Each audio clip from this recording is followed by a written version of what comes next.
music and films gbọ́nà ara yọ. àdúrà gbogbo òbí ni kájẹ̀rì ọmọ tá a bí láyé o. ajá Sofia Yankao la màmá olówó. Sẹ̀kínà tọmọ ìdùnnú ọmọ yẹn lálàkàlà kí ló dé. aláhùn rẹ̀ o ẹgbẹ́.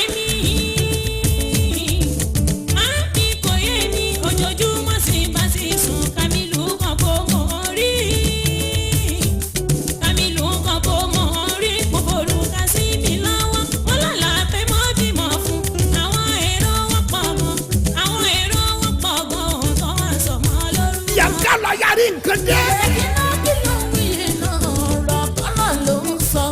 Àrí pípọ́n ojú mi ò ní sórí burúkú. Àrí pípọ́n ojú mi ò ní sórí burúkú. Ọmọ Dangote wà níbẹ̀, ọmọ Tinubu wà níbẹ̀. Ó ráwọn yẹn lójú àlá. Ẹ̀rù lásán ló wá rí, má bá mi sọ ohun tí ò yẹ.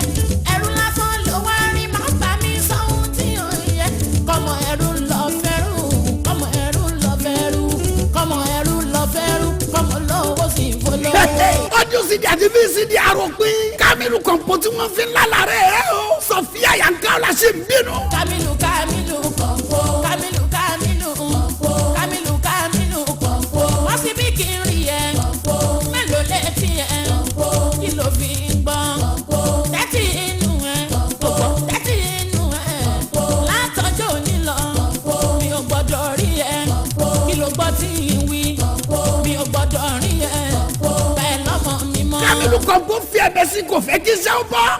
bá mi ṣe òṣè o kí lẹ́ni mo ṣe ẹ borí jì mí lẹ́lẹ́dàá tèmi o ìjọbalẹ̀ mi rèé máṣọmọlúwàbí o ẹ borí jì mí o ẹ wọlá ìyá mi tẹlu bàbá mi ẹ borí jì mí o. àti Kọmọrùdé náà yé lóyún ẹ̀dá sọ̀rọ̀ tó ń bẹ́ lẹ̀ yìí. àròpin ni sá. ọ̀pọ̀ obìnrin ló ń bá yá ọmọ jẹ́. ọ̀pọ̀ obìnrin ló ń bá yá ọmọ jẹ́. wọ́n lọ́nà nílẹ̀ wá tọmọ sínú igbó. ọdún sídi àti bí sídi tá a pe àkọlé ẹ̀ ní àròpin. ohun tó ṣẹlẹ̀ nínú ẹ̀ kò ṣe máa fẹnu sọ̀tọ̀.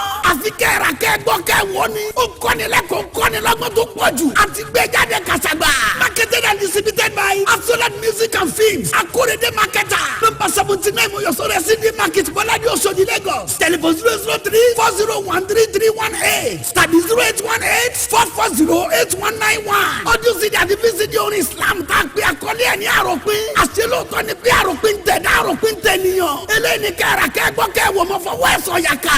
àní fọwọ́ ara wa ṣẹ́ra wa ṣàmì o.